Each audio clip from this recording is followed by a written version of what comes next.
Então, para cada processo, a gente vai requerer um tipo de projeto, né? Um tipo de sistema, um tipo de fluido, para atender aquela demanda, seja de temperatura, seja de segurança, seja de eficiência e assim por diante. Tá?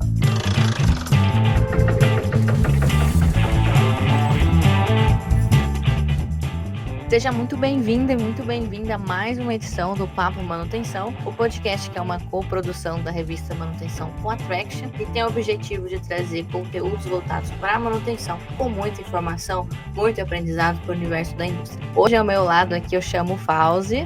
Seja bem-vindo, Fauzi. Obrigado, Tamires. Que bom estar contigo mais uma vez para gravar sobre um tema tão importante para nós, estudantes e profissionais da área de engenharia e manutenção. O Fauzi que já é figurinha carimbada aqui no Papo Manutenção, nos eventos, né? A gente sempre tá conversando muito, trocando muitas ideias. E diferente dos outros episódios, hoje a gente traz mais um tema que poucas pessoas exploram. E hoje a gente resolve explorar ele com um especialista. E eu tenho o prazer de chamar, né? De recebê-lo, o Cleberson. Bem-vindo, Cleberson. Oi, Tamires. Muito obrigado. Olá, Fauzi, tudo bem? Tudo bem, bem-vindo, cara. Então, tá bom. Vamos muito lá. Obrigado. O Cleberson que tem um currículo assim extenso, digno de eu apresentar com toda a ênfase, toda a maestria. Cleberson, que é engenheiro mecânico formado pelo Centro Universitário FAG, que também já foi professor de lá, já lecionou nas disciplinas de termodinâmica, transferência de calor e refrigeração, é mestre em ciências térmicas pela UEM, e atualmente hoje ele é proprietário da Alaska Engenharia, que é uma empresa voltada para refrigeração industrial, utilidades, que atua na melhoria da qualidade de frios, redução de consumo energético, melhoria de segurança e NR13. Além disso, agora tem mais ainda, porque o currículo é digno. Elaborou e coordenou cursos de pós-graduação em eficiência energética para sistemas de refrigeração e já trabalhou também na BRF Toledo. Então, se você já captou algumas palavras que eu repeti várias vezes, você já sabe qual é o tema do nosso episódio de hoje. Vou deixar, então, o Cleberson se apresentar, falar um pouco da carreira profissional dele, de onde que ele começou, a formação que eu já disse várias vezes aqui, e o porquê que ele escolheu a área de engenharia e atuar nessa área de refrigeração. Tamires, primeiramente agradeço pelo convite. Fauzi, muito obrigado também por estarmos juntos aqui conversando, né, sobre esse tema tão importante que é a refrigeração, né? Falaremos sobre a refrigeração hoje, especificamente sobre a refrigeração industrial, que é um tema que demanda, assim, uma parte técnica e conhecimento técnico de maneira bastante aprofundada, porque seja na operação desses sistemas, seja no dimensionamento de engenharia ou nas atividades de manutenção, em todas elas a gente vai precisar conhecer o fundamento e o entendimento daquele circuito, né? Como na elétrica, que a gente não vê o que está acontecendo ali na parte interna, mas a gente sabe que ela funciona, a refrigeração também é parecida, né? A gente costuma não ver aquilo que está dentro das tubulações, mas para isso a gente vai precisar entender o que cada sistema, como que cada sistema funciona e como que a gente pode melhorá-lo, otimizá-lo ou até mesmo operar de maneira segura. Bom, para começar, então, a Tamires já me apresentou, uma justa apresentação, e obrigado, Tamires, né? Até acho que inflou até demais aí esse currículo, né? Tão grande assim. Posso complementar, Cleberson? Claro. De uma forma mais assim informal e coloquial.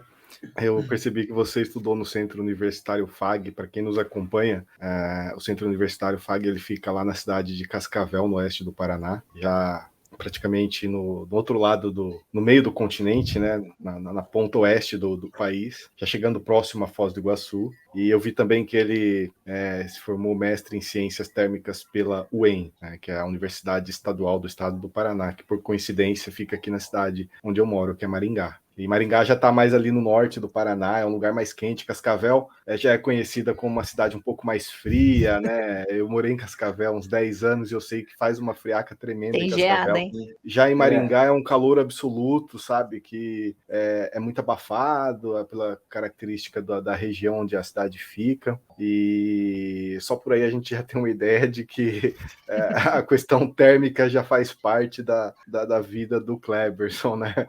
Mas, enfim, acho que esse tema, Cleberson, Tamires, é muito importante para nós, estudantes e profissionais da área de engenharia, de manutenção da indústria por si só, porque muitas vezes ele acaba não sendo percebido ou notado, como você mesmo mencionou, né, Cleberson? Nós temos ali a elétrica, a mecânica, que todo mundo conhece, e muita gente acha que manutenção, que engenharia industrial para nisso, né? Mas não, a gente tem ali refrigeração industrial, a gente tem pneumática, hidráulica, fica aí já a deixa para a Tamires trazer outros convidados com esses temas também. Mas que bom que nós começamos com a refrigeração industrial, que é um tema muito importante. Eu vi, inclusive, no teu mini currículo que tu trabalhou com refrigeração industrial com amônia, né? Eu trabalhei com amônia na planta da BASF em São Bernardo do Campo, que era uma fábrica de tintas, né?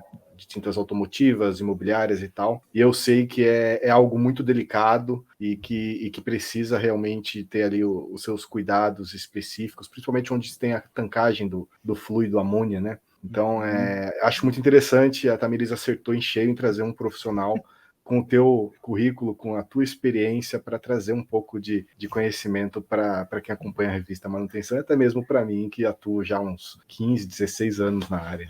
Legal. Eu falei para eles, na hora que a gente estava nos bastidores aqui, eu até vou comentar, porque eu adoro essa fala que eu falo, que quando eu vou ler o currículo de alguém, né, ou apresentar a pessoa, eu me sinto a Maria Gabriela, falando, apresentando e introduzindo. Então, eu queria só comentar isso pra gente dar uma descontraída aqui, que foi muito legal. Mas eu vou deixar a bola com o Cleberson agora. Vai lá, Cleberson, de frente com a Tamires, então, viu? Perfeito, vamos lá. Não é mais papo manutenção. Legal, gente. Bom, eu então acho que falar um pouquinho sobre o início da carreira, Tamires, isso? Agora? Isso, bora.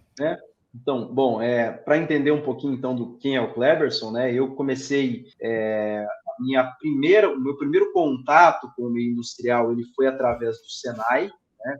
Eu comecei em 2008, onde eu pude estudar um curso chamado Aprendizagem Industrial. Na época, os menores, né, eles estudavam e eram direcionados para as indústrias, né? Então, na época, eu estudava mecânica industrial. Então, foi o meu primeiro contato aí que eu tive com manutenção em si, né?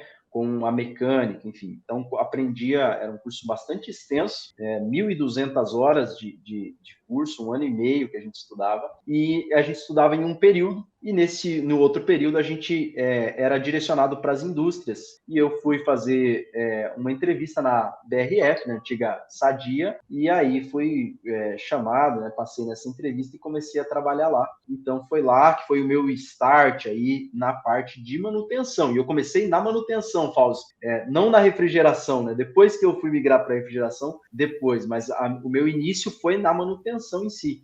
Então, comecei a estudar mecânica, depois passei a estudar elétrica, na eletrotécnica também no Senai, e nesse período eu trabalhava como menor aprendiz na Sadia, né? Hoje eu não cresci tanto e ainda continuo aprendendo, né? Então, posso dizer que continuo um menor aprendiz, né?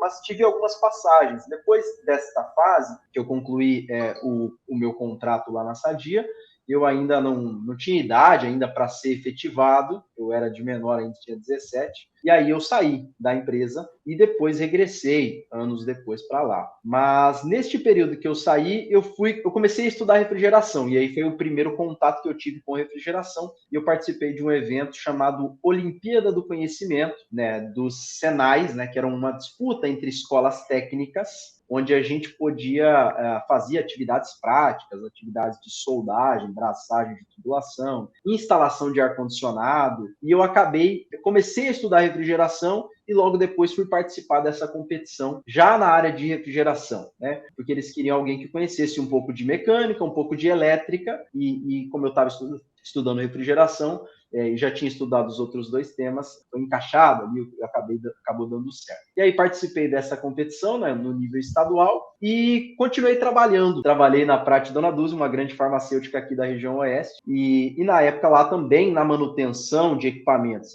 não diretamente na refrigeração, mas na manutenção. Entretanto, eu sempre gostei, né, a partir do momento que eu tive o contato com os sistemas de refrigeração, ainda nessa época embrionária, mais a parte comercial, instalação de ar-condicionado e de pequenos equipamentos, eu comecei a gostar desta área, né? E aí, logo depois, eu entrei na engenharia, né, na FAG, no Centro FAG, onde eu pude ver muitas coisas, né, Fauzi? Dentro da engenharia, a gente vê um leque de oportunidades e de portas que vão se abrindo, e dentro dessas portas, eu entrei na porta do frio. Foi engenharia mecânica que você fez. Isso, engenharia mecânica, exatamente. Você queria só a parte de termomecânica, teve que aprender Resmat, MacFlu, toda aquela tranqueiraiada que dói no início de curso, não é? Não, até a MacFlu ainda é um pouco mais aceitável, mas a Resmat, ela é sofrida. Ela assim, elementos de máquina, as componentes em si, gosto até, mas, enfim, fica um pouco mais longe, né? E aí eu parti para essa área de térmicas, né? Então, me especializei em termodinâmica, transferência de calor, né, e refrigeração, que era a área que eu mais queria atuar, né? Porque só para quem está nos acompanhando, né, a refrigeração ela é uma aplicação dessas outras áreas, né? Uma aplicação da termodinâmica, uma aplicação da transferência de calor, uma aplicação da mecânica dos fluidos, né? Então essas são linhas um pouco mais bases e depois a gente parte para aplicações. Então a refrigeração, sistemas térmicos com vapor, por exemplo, caldeira, enfim, e outro comprimido, e o que o comentou anteriormente. Então esse é um pouco aí do meu início, né, da minha trajetória enquanto profissional, e aí a Tamires acho que vai fazer mais perguntas aí no Diferente com Tamires. Interessante, Cleberson. E assim, em que momento você decidiu seguir e consolidar a carreira na área de engenharia? Como que foi esse processo de decisão? Foi ali quando você começou a atuar com refrigeração, quando você começou a sua graduação? Explica pra gente como que foi essa decisão tão importante na sua carreira. Uhum. Legal, Fauzi. Então, isso foi um processo que para mim aconteceu de maneira muito natural, né? Como eu já havia estudado mecânica, né, num quesito um pouco mais técnico, né, podemos dizer assim, escola técnica de Senai, ir para a engenharia era um passo subsequente, né? Já era um passo futuro. Então, acabou acontecendo de maneira muito natural, né? Eu tinha algumas opções aí de universidades, e como eu já trabalhava na época, né, eu optei por fazer curso noturno, e aqui na minha região. Né? Tinha opções de mudar para outras cidades para estudar integral, mas eu preferi trabalhar nessa época na indústria e estudar noturno, né? Então, não sei se foi uma boa decisão. Do ponto de vista do sono, foi uma decisão ruim, mas do ponto de vista da carreira, foi uma decisão muito acertada, né, porque isso me dava alguns passos, né, assim, de vantagem, né, onde eu já estava no mercado de trabalho, já estava na indústria, e depois a engenharia ia complementando isso, né? Então, a indústria, assim, vê com muito bons olhos, né, profissionais que trabalham em estudo e acabam valorizando isso de uma maneira bastante interessante, bastante legal. Você sabe que eu tive um professor, viu, Tamires, que ele sempre dizia assim, ninguém escolhe a engenharia te escolhe, a engenharia escolhe vocês. Não, mas isso é muito clássico, acho que na maioria dos cursos, porque quando eu estava na faculdade eu escutava a mesma coisa. Logicamente, não sou engenheira, né? Tenho só especialização nessa área de conteúdos industriais, mas quando eu fiz comunicação, jornalismo te escolhe, você não escolhe a profissão, você vê e tudo mais. E eu queria também fazer um comentário, que não sei se eu já percebi dos últimos episódios para cá, que a maioria das pessoas que a gente traz, todas têm formação de técnico no Senai. E é uma escola, né, de técnico profissionalizante super importante que a gente tem no Brasil. Então, acho que a gente precisa realmente valorizar esses cursos técnicos, né? Eu sempre gosto muito de ressaltar essa questão da educação brasileira e tudo mais. E já puxando, né, o Cleberson também tem mestrado em ciências térmicas. Então, é muito térmica, calor, refrigeração, tudo interligado ali, né? Sim, de fato, Tamires.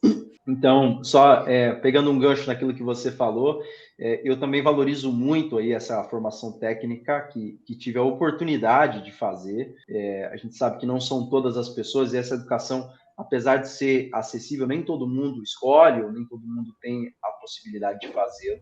Então, isso transforma a vida de muita gente, né? A gente fala que a educação transforma a vida e para mim foi um exemplo muito clássico que isso mudou bastante a minha vida, né? Enquanto carreira, passo a passo, galgando cada etapa, mas é muito importante as escolas técnicas e esse incentivo, né? Que na época a gente fazia esses cursos gratuitos, né? Esse incentivo ao apoio técnico, à formação técnica dos profissionais como um todo, né? E depois, claro que a educação, para mim, ela tem um valor assim, muito forte, né? Tem um viés também educacional, e depois que eu fiz a escolha, né, do mestrado, ela foi justamente para poder me especializar em uma área e também para poder lecionar, né, Tamires, porque essa área da ciência térmica significa que é onde eu queria mesmo entrar, tanto que eu, para fazer o mestrado, eu moro ainda até hoje em Toledo, né, e para fazer o mestrado eu ia até Maringá, então eu viajava quinzenalmente ou semanalmente, faltava algumas aulas, viajava outras, né? Durante 2 anos foi assim, onde eu pegava o carro e ia até lá e voltava e trabalhava, né? Então, no outro dia eu tinha que trabalhar, então ajustava folga, trabalhava final de semana, né? Manutenção e operação. O Fausto sabe bem como é, né, Fausto? Aquela loucura. Então aí folgava durante a semana, trabalhava final de semana para pagar e estudava, né? Então dei um jeito de fazê-lo e foi uma decisão muito acertada porque eu pude me especializar naquilo que eu realmente queria, né? Naquilo que era efetivamente o que eu mais gostava dentro da engenharia. Então, foi a área de térmicas, né? O mestrado lá é um mestrado em engenharia mecânica, com ênfase, né, linha de pesquisa em ciências térmicas. Então, foi aí que eu pude aprender um software que eu gosto de falar bastante sobre ele, que é o EES.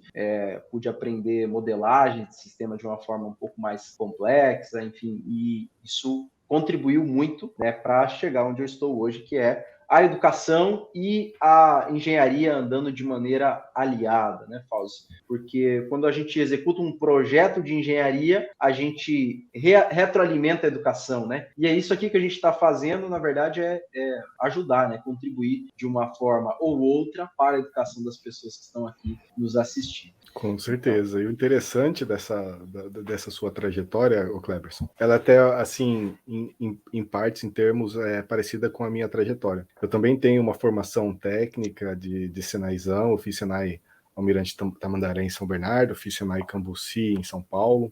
E assim, o interessante é que a tua carreira ela foi alicerçada com a formação técnica no Senai, que é uma excelente formação, e você se graduou em engenharia, fez o seu mestrado em engenharia mecânica com ênfase em térmica.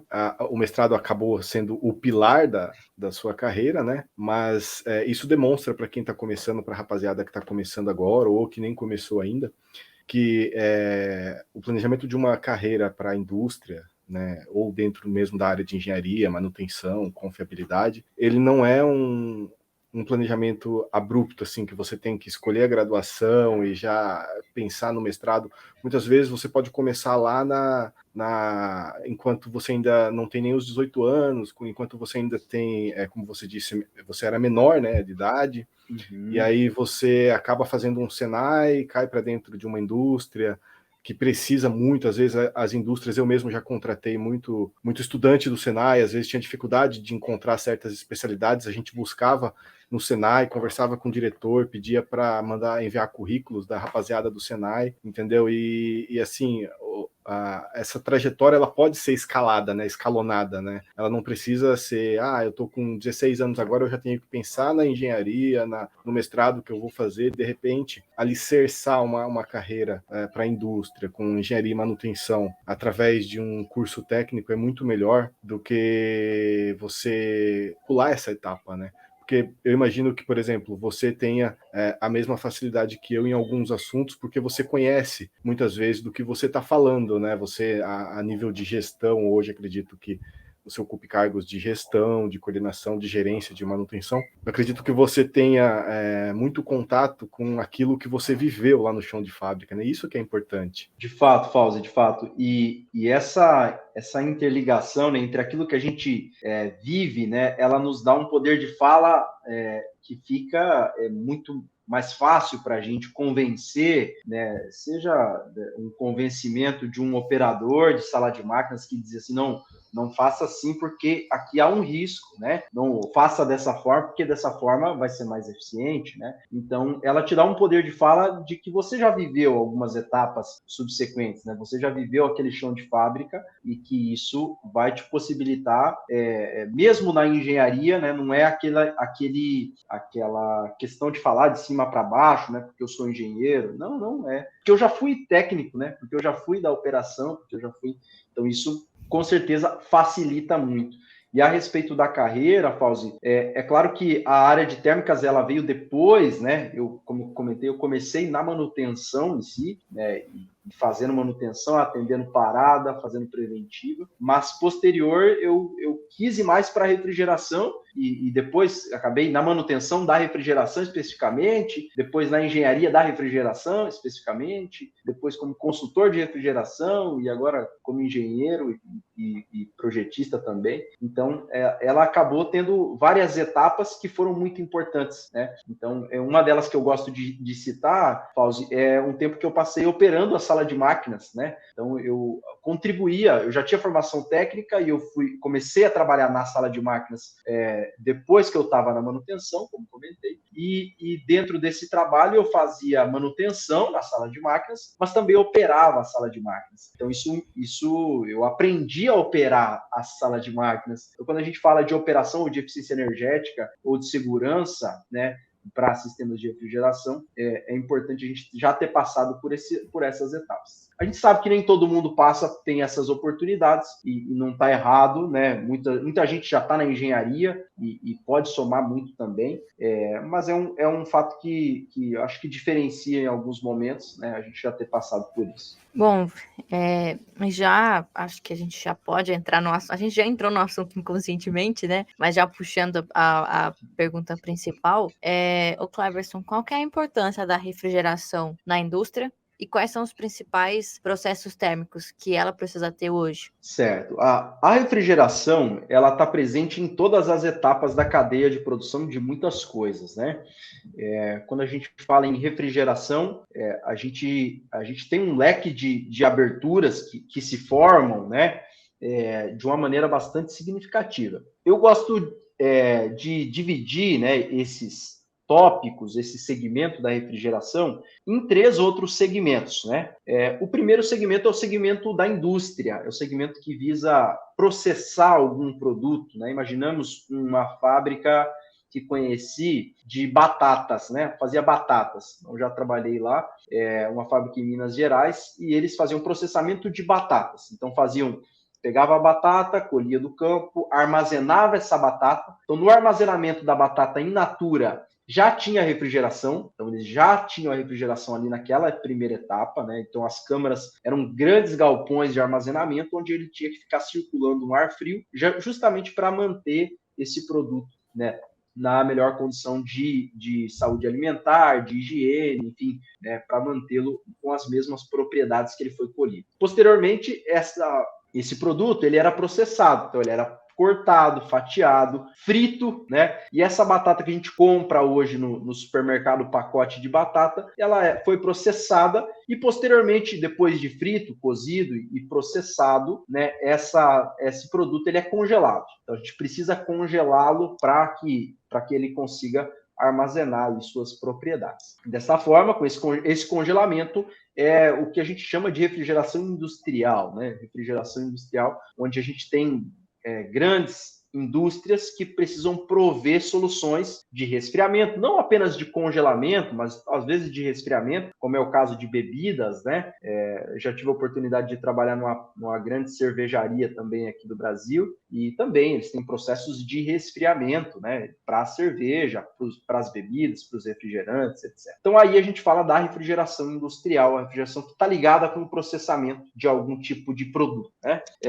Depois a gente vai ter o setor de transportes, né, e também de armazenagem. Então, aí nós temos um outro segmento, né, de refrigeração, onde a gente tem, por exemplo, aqueles caminhões frigorificados, que tem lá um sistema de refrigeração, a gente chama de Thermokin, né, Fausto? Aquele grande sistema de refrigeração que mantém aquela carreta na temperatura. Mas o produto, ele já está frio lá, ele não é para resfriar o produto, Tamires, ele é para que o produto mantenha-se na temperatura, né? Nos ganhos de calor, ele mantenha-se nessa temperatura. Depois ele vai ser armazenado, seja num container ou para ser expedido, seja em uma câmara de um centro de distribuição.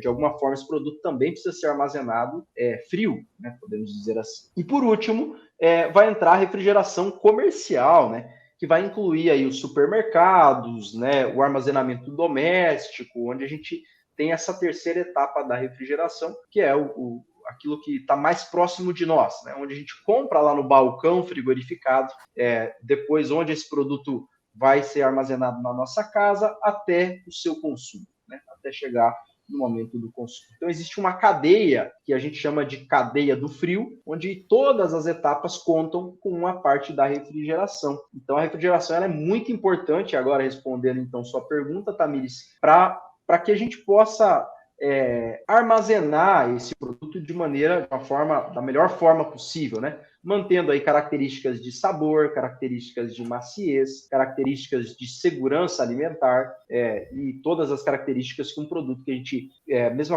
quase a mesma coisa que pegar um produto fresco, né, Fausto? Então a gente está comendo uma carne que foi processada, um produto que foi processado, mas que mantém aí suas características para a gente poder consumi-lo da melhor forma possível. Realmente, a refrigeração ela é muito importante para o Cleberson, Tamires. Mas eu lembro aqui que no início da minha carreira, lá por volta de 2005, 2006, eu fazia um pouco de confusão, assim, sabe? E acredito que hoje eu já não faço mais tanta confusão, apesar de que não é a minha especialidade a refrigeração. Mas eu acredito que tenha muitas pessoas que nos acompanham através da revista que também tenham algumas dúvidas e que talvez não tenham enxergado a refrigeração industrial como um todo ainda, né, de uma forma macro e tal. E assim, eu gostaria de entender de você quais são os principais sistemas de refrigeração utilizados na indústria e como eles funcionam, porque eu sei que tem assim a refrigeração utilizada de produto, né, para produto, né, para aquilo que se produz na indústria, mas também tem aquela refrigeração de processo industrial, né, que muitas vezes ela tá ali na máquina, no processo da máquina, através de um óleo solúvel que garante a refrigeração de um processo de usinagem, e muitas vezes também está ali na transferência de fluido de um lugar para o outro, sei lá, da planta de utilidades para a fábrica realmente onde acontece o processo, porque muitas vezes existem insumos ali de processo produtivo que precisam estar numa determinada temperatura. Então, eu gostaria que tu fizesse um overview sobre esses principais sistemas de refrigeração que existem na indústria, para ficar assim bem objetivo para mim e para quem nos acompanha também. Antes do Cleberson fazer essa overview, eu acho que um exemplo que a gente pode trazer, que foi muito comum na época da pandemia, foi o transporte de vacina e o armazenamento da vacina nos postos de saúde, na distribuição dela. A refrigeração ela foi muito importante para isso, para manter a vacina, para a gente ter a vacina e para as pessoas serem vacinadas também, né? Eu me recordo muito quando a vacina chegou aqui, ela precisava... Eu não lembro se foi uma marca específica, se eram todas, que precisava de uma refrigeração numa temperatura muito específica. E poucos refrigeradores tinham essa, né? Então, na cidade que eu estava ainda morando, compraram esse aparelho específico para que pudessem serem mantidas as vacinas. Então, assim, fazendo uma analogia muito, muito rápida com o cotidiano, com o que a gente viveu, olha só a importância que é. E agora eu passo a bola para o Cleberson. Sim, perfeito, Tamires. Isso é uma das etapas, né, um dos segmentos da cadeia do frio, e de fato, respondendo a sua pergunta primeiro antes da do Fauzi, essa parte do transporte de produtos, para a gente ver a proporção e a magnitude que a refrigeração entra, né? E neste caso não é qualquer refrigerador, não é o nosso refrigerador doméstico, né? São refrigeradores muito específicos que precisam de temperaturas muito baixas, né? Quase como uma criogenia. Então, temperaturas de menos 60, menos 50 são muito comuns em sistemas desse tipo, né? Eu já ouvi falar, mas não conheço nenhum sistema desse, não é a minha especialidade, mas de temperaturas até quase menos 80, né, para armazenamento de vacinas. Então, a depender da condição. É claro que todos esses sistemas, e a maioria desses sistemas de refrigeração, eles usam um modelo de refrigeração chamado de compressão a vapor, ou seja, nós comprimimos um gás e esse gás aumenta a pressão, né? O processo de compressão, ou seja, a gente pega um grande volume e faz isso aqui com ele, né? Reduz esse volume para que a gente possa comprimir este gás. Qual que é o objetivo de comprimir esse gás? Por que esse sistema de compressão a vapor? Porque na compressão a gente aumenta, então, a pressão desse fluido e aumentando a pressão a gente permite que esse fluido rejeite calor em uma fonte que a gente chama de fonte infinita, talvez, ou na fonte quente, né? Então, geralmente, isso acontece no condensador, que é o nosso equipamento, que é aquele equipamento do ar-condicionado que fica lá fora, Tamires, né? Onde a gente coloca a mão, ele está saindo um ar quente lá naquele equipamento. Do mesmo jeito, a nossa geladeira, né? Que a gente usava para secar as meias ali, que a gente jogava futebol no final de semana.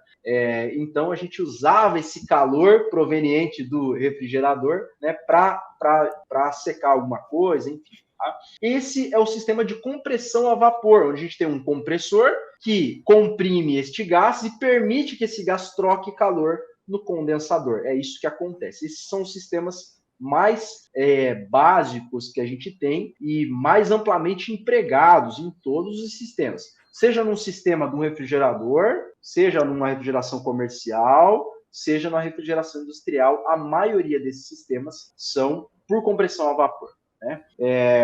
Então, de maneira geral, né, esse sistema ele é baseado em 4 equipamentos, né? O compressor, que eu comentei, o condensador, que vai rejeitar esse calor e vai levá-lo para fora, né?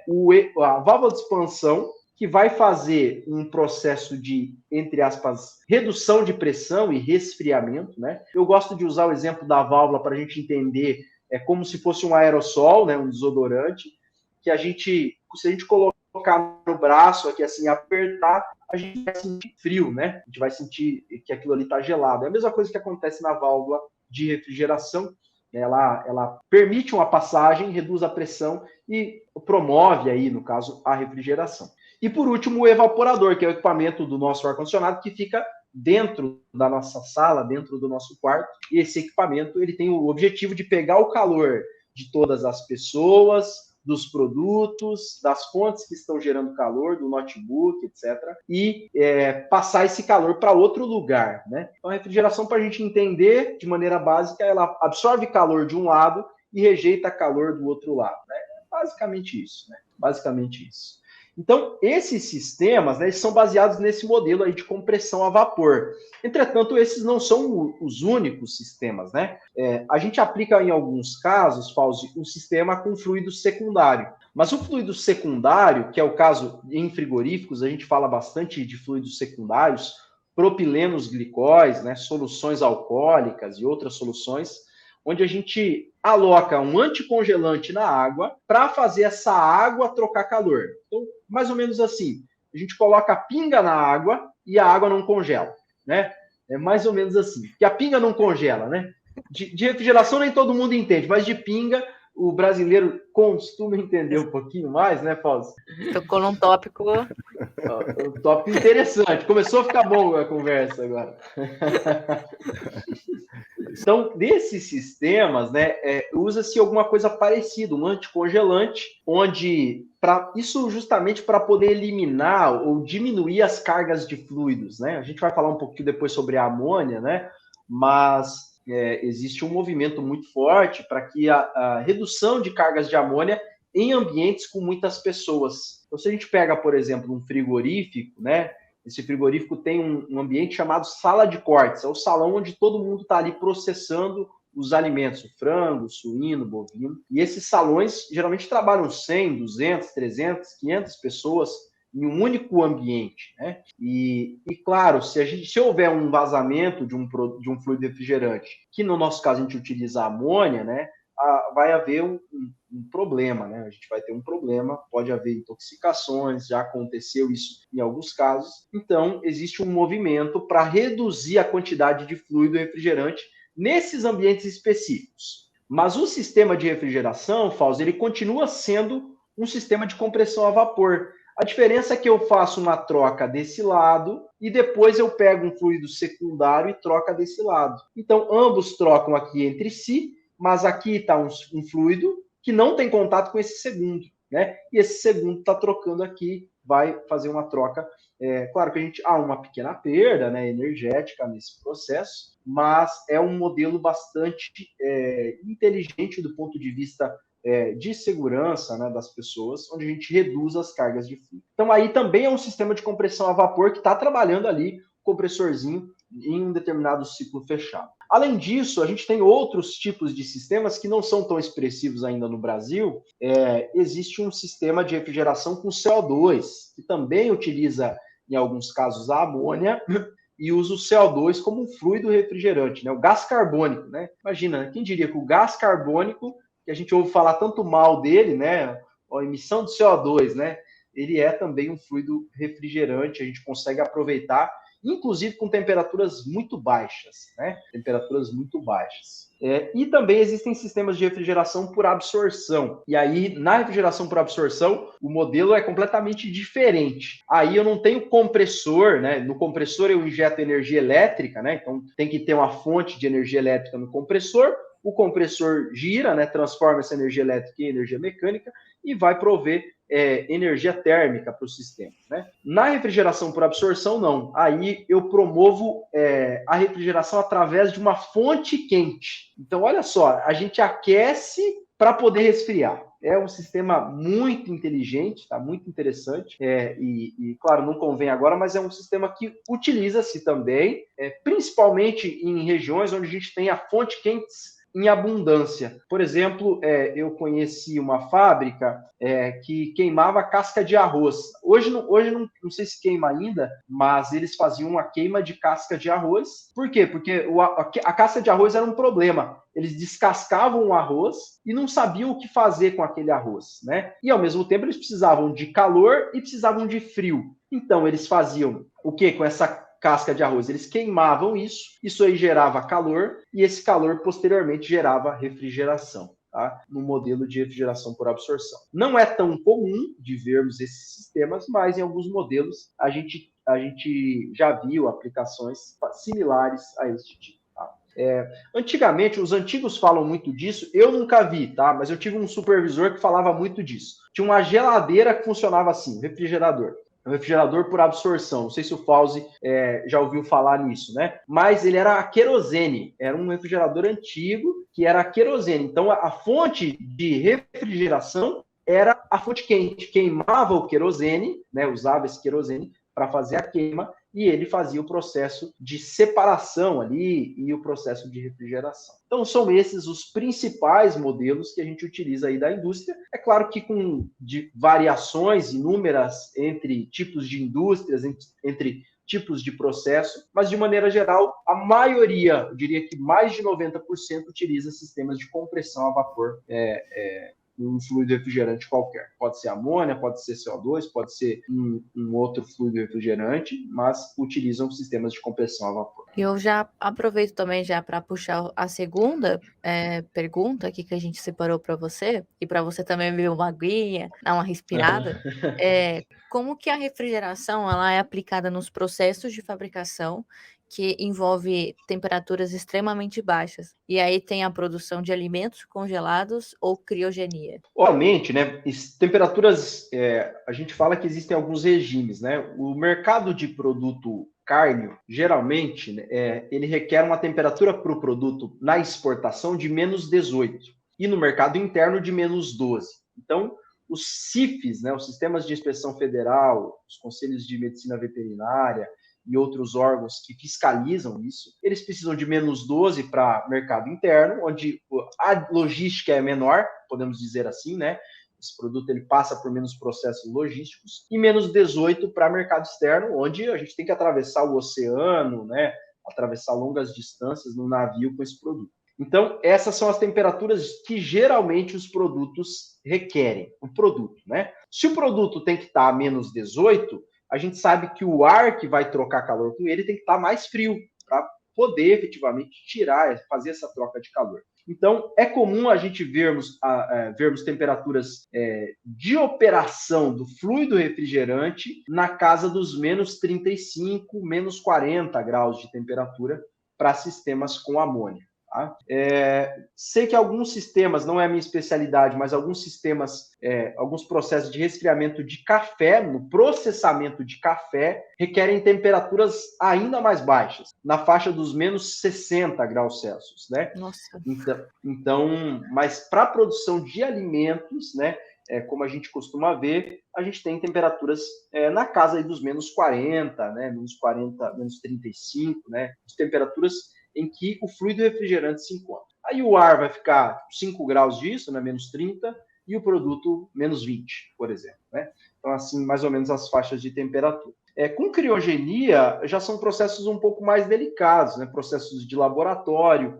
O único processo que eu participei que se assemelha a um processo de criogenia era na produção de empanados, onde a gente fazia a injeção de nitrogênio na massa, né? Esse nitrogênio é uma matéria, digamos assim, limpa, né? Não é um produto que contamina o alimento, nada disso, né? Mas a gente tinha um processo de resfriamento com nitrogênio.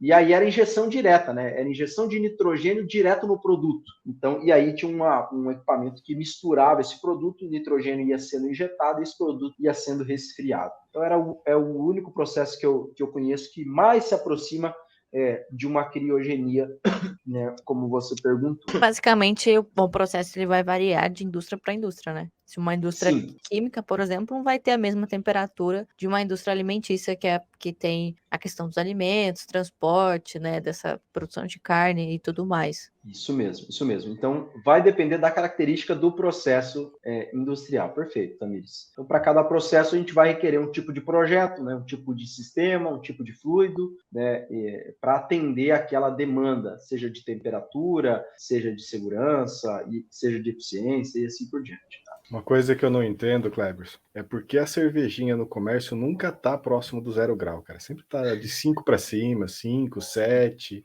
10 graus. Ela nunca chega ali próximo do 0 grau. Quando chega, é um milagre e o boteco tá cheio, sabe? Eu não consigo entender.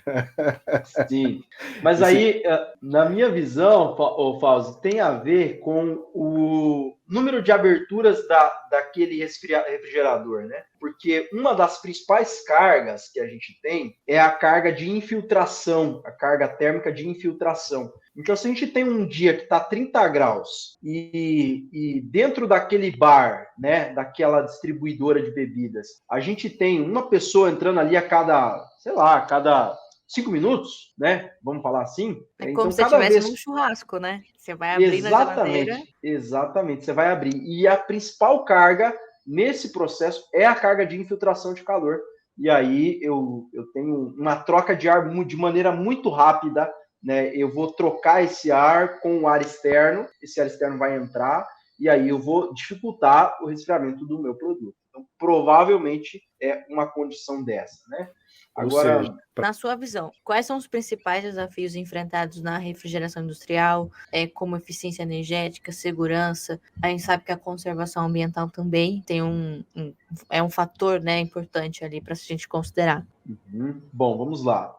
Dentro da industrial, eu classifico que os desafios eles estão segmentados em duas categorias. A primeira categoria é a categoria da falta de conhecimento técnico, né? Então, a gente tem ainda uma condição de profissionais, né, dentro da refrigeração industrial que não estão devidamente preparados para operar esses sistemas, né? Muitas vezes profissionais são jogados e não é culpa deles, tá? eles são muitas vezes jogados lá numa sala de máquinas, num sistema industrial, e diz assim, ó, hoje você acompanha o Fauzi, que é mais velho, a partir de amanhã você está sozinho no turno da noite, né? É mais ou menos assim, né? A partir de amanhã, hoje você acompanhou o Fauzi, aprendeu tudo com o Fauzi, tirou as dúvidas com ele? Tá bom, amanhã você está operando sozinho, né? Então, às vezes acontece isso dentro dos processos, a gente sabe que isso é um problema, né? Então, existe uma questão de falta de conhecimento, e aí entra a capacitação dessas equipes de refrigeração já na formação, né? Já na formação de NR13, que todos precisam fazer, que é obrigatória, né? É aquilo que muitas vezes é a única formação que esse profissional vai ter, é essa formação em NR13 para operar vasos de pressão. Né? Então, essa é uma dos tópicos, mas não pode parar ali, né? Não pode parar nessa capacitação. A gente tem que seguir com processos de capacitação continuada dentro das indústrias, e para que esses profissionais eles possam estar galgando níveis cada vez maiores, né? Então, é comum a gente ver que na refrigeração a gente nem sabe muito, a gente sabe pouquinho, eu sei muito pouco de refrigeração ainda, mas a gente sabe um pouquinho e já pula para um degrau acima, porque o conhecimento ele não é assim tão difundido quanto ele é talvez em outras áreas da engenharia, da manutenção, da elétrica, né, da mecânica, por exemplo, né? Na refrigeração já não é tanto assim, então a gente precisa de muita capacitação para essas equipes de diversos segmentos, tá? Seja de como operar um equipamento de maneira segura, seja de como dimensionar equipamentos, como instalar equipamentos, né, como fazer manutenção desses equipamentos e assim por diante, tá? Então, todas as esferas requerem mais qualificação. Geralmente a refrigeração na indústria ela fica por conta do mecânico e do eletricista, né? É difícil, eu não vou dizer que não existam, mas é difícil você ver um técnico em refrigeração, um cara especializado naquele assunto para cuidar das máquinas que precisam e que garantem a refrigeração industrial. E por isso a refrigeração acaba no imaginário das pessoas, dos profissionais da área, inclusa dentro da mecânica, né? Porque muitas vezes ela está sob os cuidados de um mecânico que é um cara mais generalista e não um especialista. Mas eu queria aproveitar, Cleberson, a pergunta da Tamires, que fala sobre eficiência energética, sobre a questão ambiental também, para tentar entender quais são as boas práticas e as tendências utilizadas na indústria em termos de refrigerantes sustentáveis, né? Para falar um pouquinho sobre a questão de sustentabilidade e meio ambiente. Perfeito. Bom, aí acho que entra um pouquinho nesse segundo pilar, né, que eu ia comentar, que é uma das questões que também afetam, né, é um desafio, que é a questão de investimentos, né? A gente sabe que, às vezes, a instalação, ela não passa por modernizações, Fauzi, de uma maneira que a gente gostaria que acontecesse. Então, a gente costuma ver, existem compressores rodando, que são da década, hoje mesmo eu vi num grupo de WhatsApp, um compressor da década de 60, tá? Então, você imagina, um compressor da década de 60 operando até hoje. Algumas pessoas vão dizer, nossa, como é bom, né? Um equipamento tão antigo, né? Foi bem cuidado. E com certeza, foi bem cuidado, foi dado manutenção. Mas qual que é o custo desse equipamento operando ainda hoje, né? Em 2023, um equipamento feito ano de 69 era esse equipamento. Então, a gente vai entrar na questão dos investimentos, né? Que ainda a gente precisa abrir um pouco a cabeça para que investimentos possam entrar dentro da área de refrigeração e utilidades e que a gente possa estar modernizando esses sistemas, seja com automação, seja com processos mais modernos, seja com controles, né? Seja com equipamentos um pouco mais modernos e assim por diante, para a gente garantir manutenção, confiabilidade, né, que vocês falam muito aí, e também eficiência energética, né, que é uma questão muito prática. Bom, e aí, na tua pergunta, Fauzi, a questão dos fluidos, né? Os melhores fluidos, eles são os fluidos naturais. Os melhores fluidos do ponto de vista ambiental são fluidos naturais, né? A gente tem duas classificações, né? Fluidos naturais e fluidos sintéticos, né? Entre os fluidos naturais estão esses que eu comentei com vocês, amônia, CO2 butano, propano, são alguns dos fluidos que a gente acaba utilizando também em sistemas comerciais. E aí tem as categorias de fluidos sintéticos, né, que começou lá atrás, né, na indústria. Só para te dar um panorama, essa história ela é mais ou menos assim, Fausto. Lá no começo, quando começaram a descobrir a refrigeração, o primeiro fluido que foi trabalhado foi a amônia, né, quando eles começaram a trabalhar com refrigeração. Meados de 1920, por aí, 1910, 1920, começou-se a trabalhar com amônia. E a amônia, ela começou a ganhar espaço, os sistemas de refrigeração estavam se desenvolvendo, mas a amônia tem a questão da toxicidade, né? Ou seja, se vazar aqui nessa sala, né, vamos nós três, por exemplo, né? Para quem não conhece, a amônia é um gás, é isso? Isso, é um gás. É um fluido refrigerante, né? Ele opera em gás e líquido, né? É um gás e líquido. E aí, então, ele é incolor, não tem cheiro? Incolor, ele tem cheiro, Tamires, porque esse cheiro ele é adicionado, tá? Mas ele é adicionado no processo químico da fabricação daquele produto, mas ele é incolor, não tem cheiro. Então você olha, você não vê só vê se tiver assim, uma grande concentração, que aí você consegue ver uma nuvem branca, né? Mas tirando isso, você não consegue perceber, né? E aí, dessa história aí, eles começaram pessoas a morrer, né? Imagina, lá em 1900 e alguma coisa, as pessoas começaram a se intoxicar e morrer. Então, o que os órgãos falaram? Assim, não, nós temos que partir para outros fluidos que não causam essa toxicidade. E aí, as indústrias químicas, os laboratórios desenvolveram outros fluidos que não causavam toxicidade, de fato, né? Por exemplo, o ar-condicionado da nossa casa, se vazar, a gente vai ter alguns prejuízos ao meio ambiente, mas a gente vai estar com a nossa integridade tranquila, né? Imagina, a gente dormindo, né, e vazar um fluido refrigerante, não tem como. Então, esses fluidos começaram a mudar de 1920, 1930 até 1960, aproximadamente, começou a entrar muitos fluidos sintéticos, tá? Dentro desses fluidos sintéticos, existia um fluido muito nocivo chamado de R12, né? Era um fluido que era extremamente nocivo ao meio ambiente. E aí, depois de um tempo, começou-se a estudar, as pesquisas avançaram, e a gente começou a perceber que esses fluidos eles causavam grandes impactos à camada de ozônio, né, a destruição da camada de ozônio, e impactos em gases do efeito estufa, né, que a gente chama de GWP e ODP.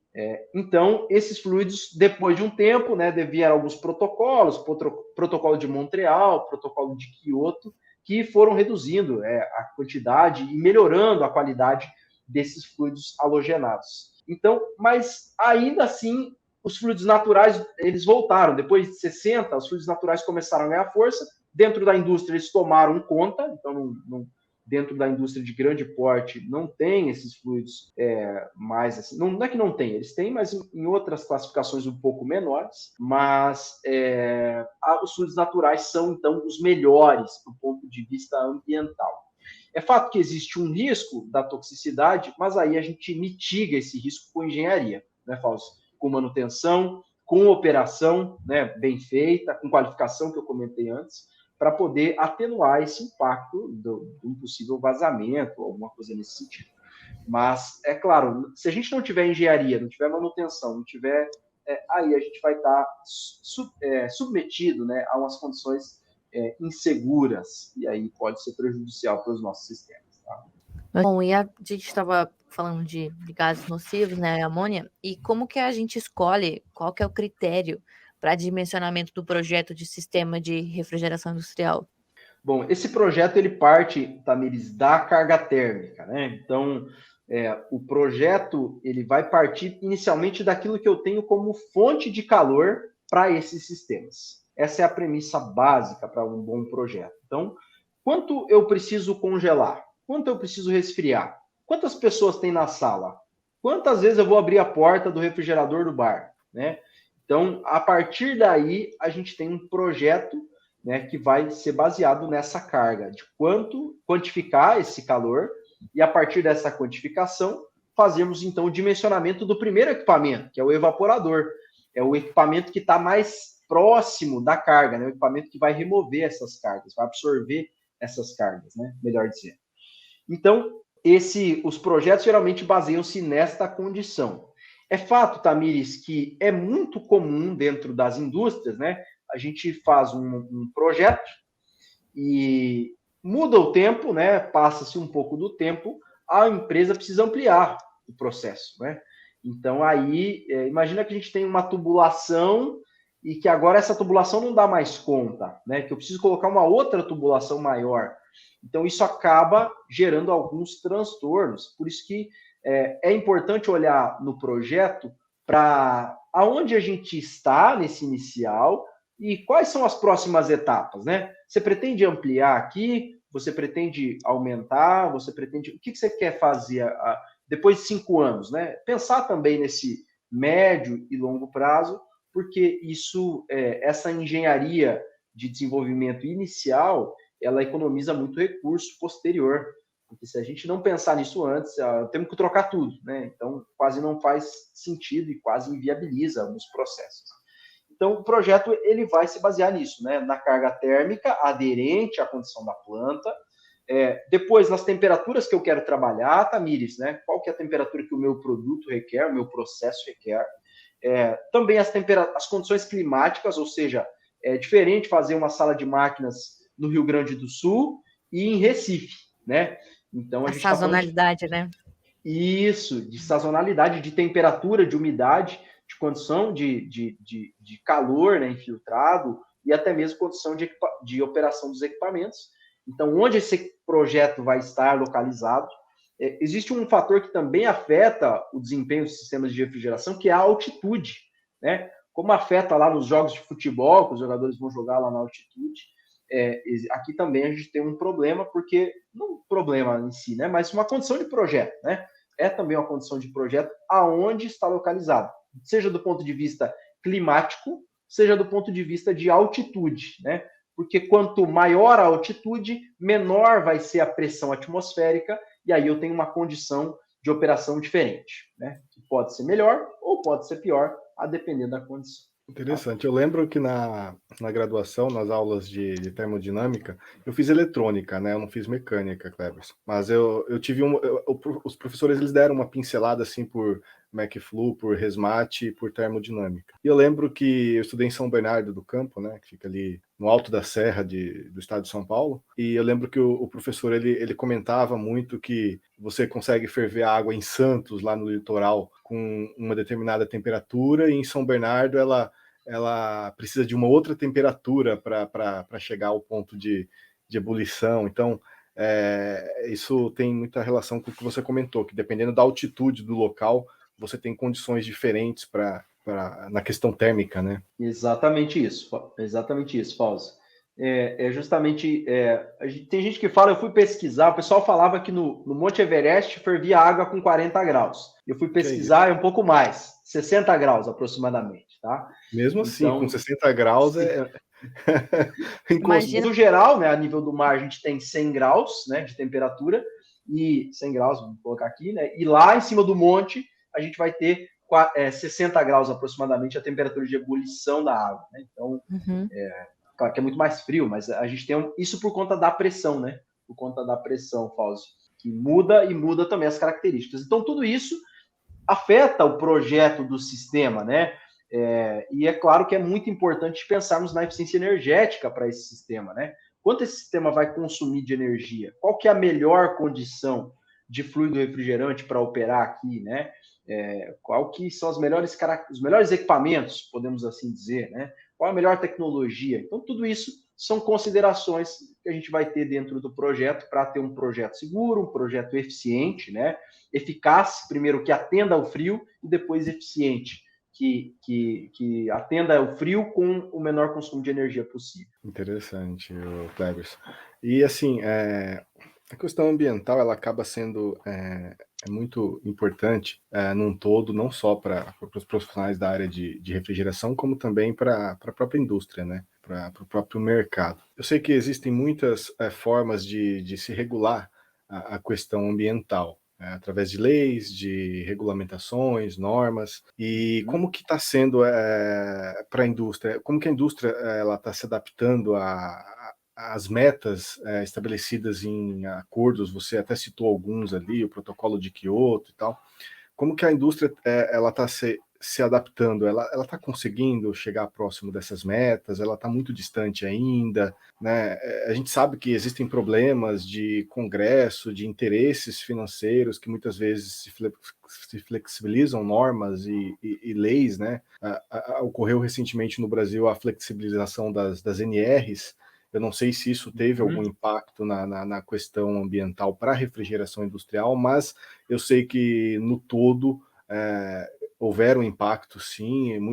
Eu li muito sobre as críticas que foram feitas a respeito dessas flexibilizações, e a pergunta é como que a indústria está se adaptando e como que ela está com relação às metas que foram estabelecidas ao longo do tempo, aí, com relação à emissão de gases do efeito estufa. Olha, Fauzi, eu vou te dar um panorama. Eu não falo, claro, falo só como a minha visão, tá? Como a minha visão como profissional, que estou dentro da indústria. E eu acho que aí entra uma questão muito cultural, né? Aqui. Por quê? Porque a nossa cultura, ela ainda é uma cultura de muito desperdício, né? Uma cultura de abundância em algumas coisas, principalmente água e energia.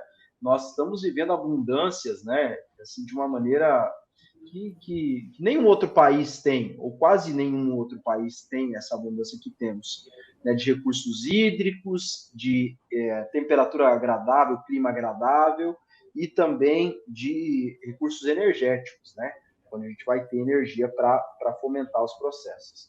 Eu até essa semana estava conversando com o meu pai, a gente falando um pouco sobre televisão, né? Enfim, televisão, tecnologia de televisão e monitores, etc. E eu falei para o meu pai, por que o senhor não compra essa TV aqui, né? Era a TV lá, top do mercado, 8K, assim, né?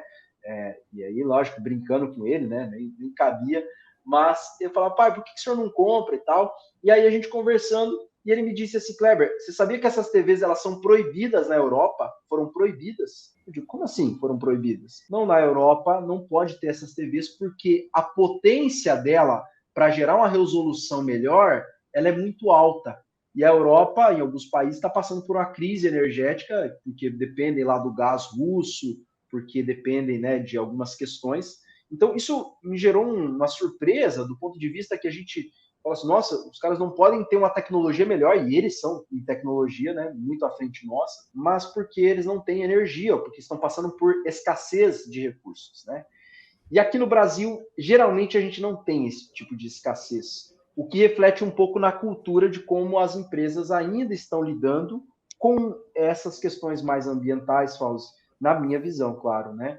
Porque eu acho que ainda as empresas ainda não se deram conta, né, da responsabilidade que tem, algumas delas, e, claro, do impacto que isso gera nos sistemas, né? Do impacto que uma ação de eficiência energética, por exemplo, dentro de um sistema que consome milhões de reais por mês de energia elétrica, tá numa tarifa, fatura que é 2,5 milhões de energia, 3 milhões de reais, é coisa absurda, né? Que a gente vai olhar para alguns processos industriais, mas que ainda nem no bolso ainda sentiram, né?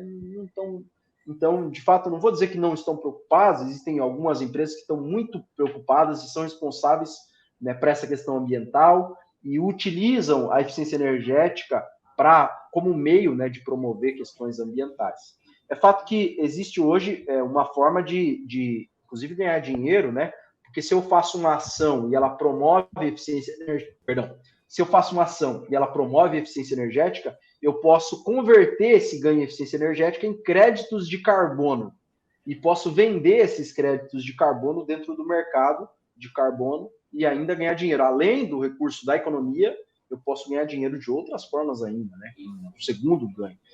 Então, eu acho que ainda, respondendo aí, finalizando a resposta, eu acredito que a indústria ainda está engatinhando nesses processos, mas que ainda existe muito a se fazer, tá? Muito mesmo. Quais são os desafios enfrentados tanto na manutenção quanto na operação desses sistemas de refrigeração? E aí eu já engancho a próxima, né? Que é como que eles podem ser superados também. Primeiro, falta de conhecimento, né? Porque a gente já comentou um pouquinho sobre isso. Algumas equipes, elas atuam em diversas frentes, como o Fauzi comentou, né? É o cara da manutenção que é responsável pela refrigeração ali, né? É a manutenção, então o segmento ainda não é visto ainda como um braço dentro das indústrias, né? Como um braço importante. Ele é visto como um dedinho, né? Não é visto como um braço ainda. Então, e ainda algumas instalações possuem questões referentes à segurança, né? E aí podendo gerar alguns vazamentos de fluidos, como é o caso que a gente comentou da amônia, né? Então, existe até um caso de uma grande indústria do estado de Goiás, onde em setembro do ano passado aconteceu um vazamento de amônia e ceifou a vida de 2 colaboradores, tá? Um acabou falecendo ali na hora, no local, né, praticamente, e o outro ficou no hospital por uns 2 meses e acabou vindo a óbito também, uma cena muito triste para quem é profissional dessa área. Então, é claro, como que a gente supera isso, né? Supera através do conhecimento, isso hoje a gente já está contribuindo de alguma forma, supera isso através de investimentos, né? As empresas sabem que existem custos, é claro, custos de operação e as margens não são fáceis de trabalhar, mas é importante pensar em investimentos recorrentes para melhorias, otimizações, melhorias de segurança, modernizações, automação desses processos, para garantir cada vez mais segurança, né, para essas pessoas. Então, e também dedicar equipes, né, para esses tópicos, né? Então, a gente tratar a refrigeração como a importância que ela tem, né? Então, não apenas como auxiliar, sendo o último a ser lembrado, né? Mas tratar a refrigeração como ela deve ser tratada, que é com seriedade, com responsabilidade, dessa forma. Se a refrigeração ela faz parte do processo industrial, há necessidade de ter um especialista no assunto ali, né? Não de atuar como se fosse um dedinho, né, da mecânica, como você exemplificou. Mas assim, o Cleberson, para a gente finalizar aqui, eu atuei na indústria química, eu atuei ali bem próximo à tancagem, ao processo que utilizava amônia para refrigeração. Então eu conheço, assim, superficialmente, eu conheço um pouco sobre o assunto, mas eu sei que tem muita gente que não é nativo da indústria química, que é, sei lá, da alimentícia, da prestação de serviços, da indústria farmacêutica, do agro, da automotiva, que nos acompanha, que faz parte ali do público da revista Manutenção, mas que não teve esse contato que eu tive. Então, assim, para a gente finalizar, eu gostaria de, assim, que você fizesse um resumão, um overview sobre a amônia, né? Qual que é o papel dela dentro da indústria? Isso você já até comentou um pouco sobre isso, né? Uhum. Os riscos que ela pode oferecer, como é feito o manuseio dela ali, o transporte, o armazenamento, a transferência de um local para o outro, porque a gente sabe que quando o fluido é líquido, a gente pode transferir através de bombas. E a amônia, como que funciona? Né? E quais são as características e propriedades dela que tornam ela tão assim popular e tão utilizada dentro da indústria? Uhum, perfeito. Vamos lá, então. Fauzi, e todos os que estão nos acompanhando, né? É importante a gente olhar para a amônia como um fluido refrigerante, né? Vamos olhar assim. O que é um fluido refrigerante? É um fluido que tem propriedades termodinâmicas capazes de mudar de fase. Então, a mágica da refrigeração é essa: evaporação e condensação. Ou seja, ela de líquido vira gás e depois de gás vira líquido de novo, para poder absorver calor virar gás, para poder rejeitar o calor virar líquido, e assim por diante. Esse é o ciclo da refrigeração. A amônia, ela é um dos fluidos capazes de fazer isso, né?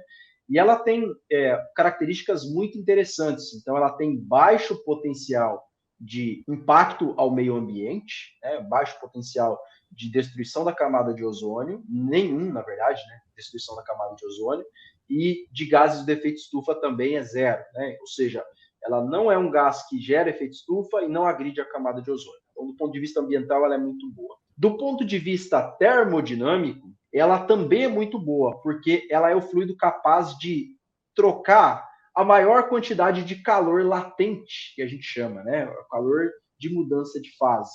Então, a amônia, em alguns processos, ela precisa de muito menos fluido para fazer uma troca de calor, né, de um determinado processo. Vamos imaginar congelar 1 quilo de água, né? Transformar esse 1 quilo de água e virar gelo. Eu vou precisar de uma certa quantidade de amônia. Mas se eu usasse outro fluido, eu ia precisar de uma outra quantidade muito maior desse fluido. Então, ela tem um potencial de transferência de calor muito alto. E é isso que torna ela muito eficiente, do ponto de vista da eficiência. Na maioria dos processos, ela é a mais eficiente. Ela só perde, em alguns casos, para o CO2, né? Em algumas faixas de temperatura, perde para o CO2, que é um pouco mais eficiente que a amônia. Mas aí são sistemas diferentes, né? São sistemas até em cascata, etc. Mas a amônia, ela tem esse benefício. Então, esses são os benefícios dela, Fausto.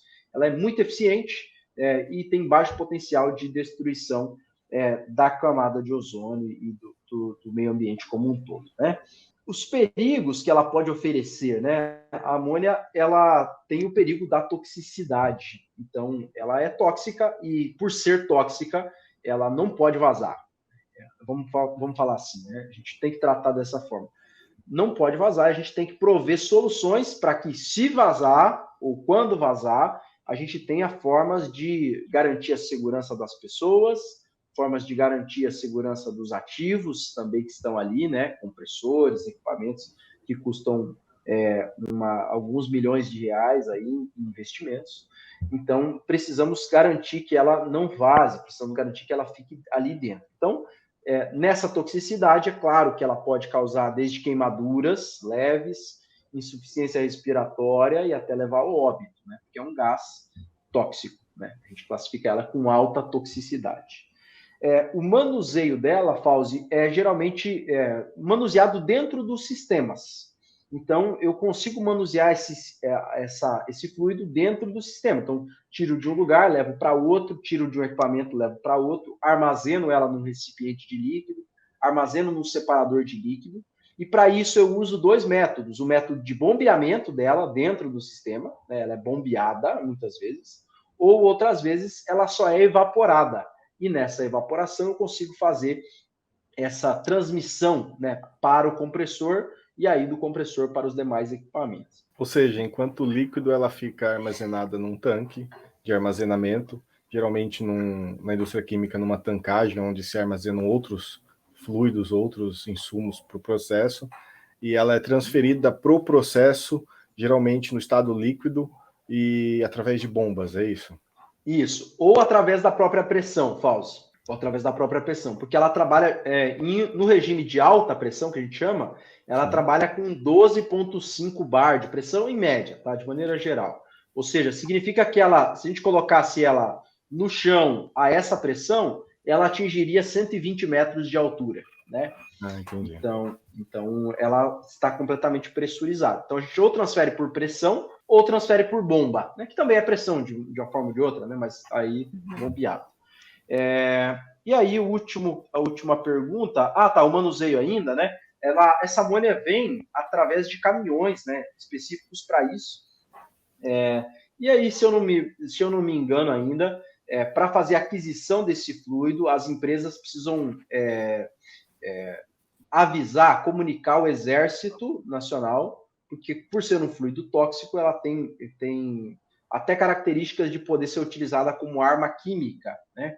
Então, a defesa dos países controla essa venda, essa comercialização desse produto, que é um químico, né, Fausto? Você que é da indústria química sabe, acho que até melhor que eu sobre esse tema, né?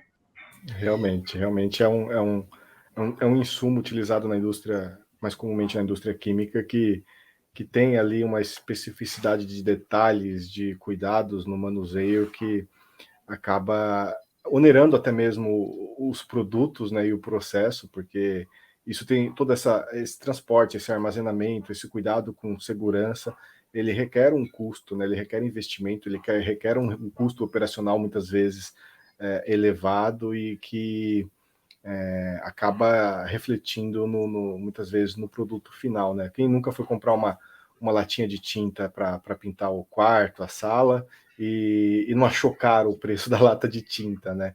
Porque a amônia faz parte do processo de produção de tintas, por exemplo, residenciais, de tinta automotiva, e tudo isso acaba encarecendo os produtos, mas encarece para evitar, por exemplo, um dano ambiental, um risco que às vezes afeta a todos e a toda a sociedade, que a gente precisa realmente ter esse cuidado, né, e mitigar esse tipo de risco.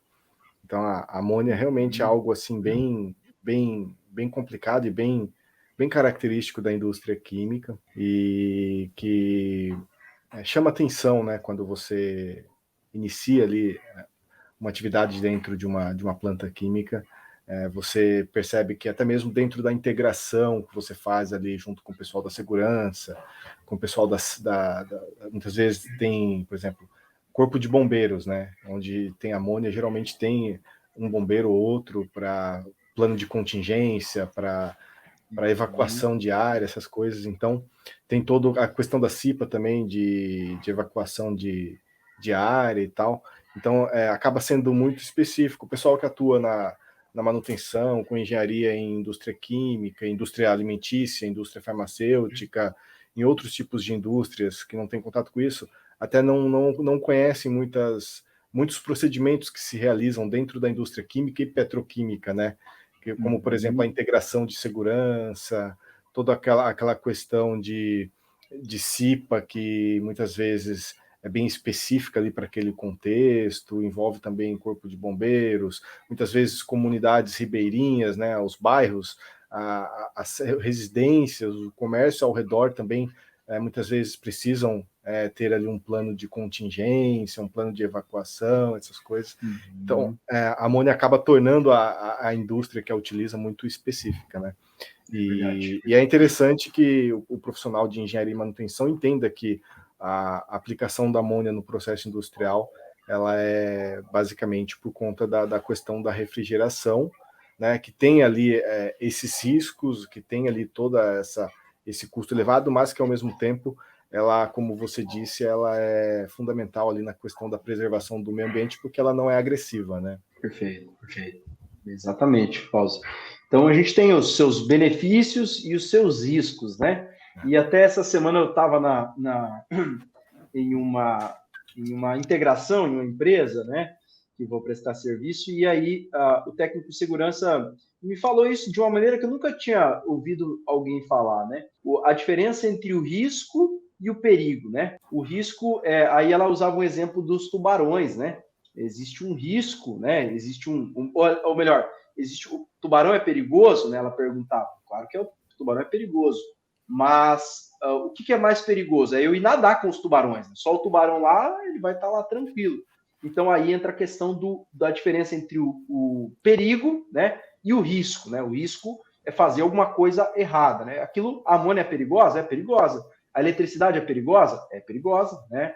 Então a gente pode mitigar os riscos, a gente consegue mitigar, consegue atenuar com engenharia, com manutenção, com operação de qualidade para esses sistemas. Viajar para Recife, então, viajar para Recife é algo que tem um risco, mas o perigo lá é se você entrar na praia, né? Porque diz que Recife, depois de um estaleiro, de um porto que fizeram lá na região, parece que os tubarões migraram para Recife, né? Queria falar que se deixasse a gente fazia 3 horas de podcast assim, tranquilo hoje, porque o papo tá muito bom, mas infelizmente a gente tem que encerrar. Eu agradeço muito o Cleberson por ter topado vir conversar com a gente, trazer um pouco desse conhecimento, né?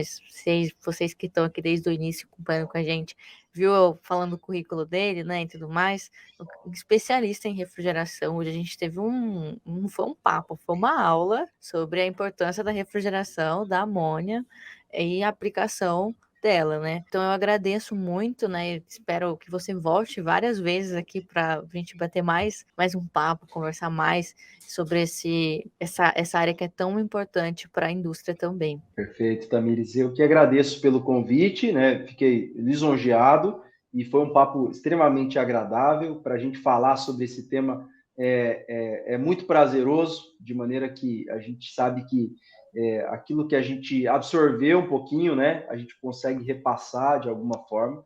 Então, isso para mim é missão, é filosofia.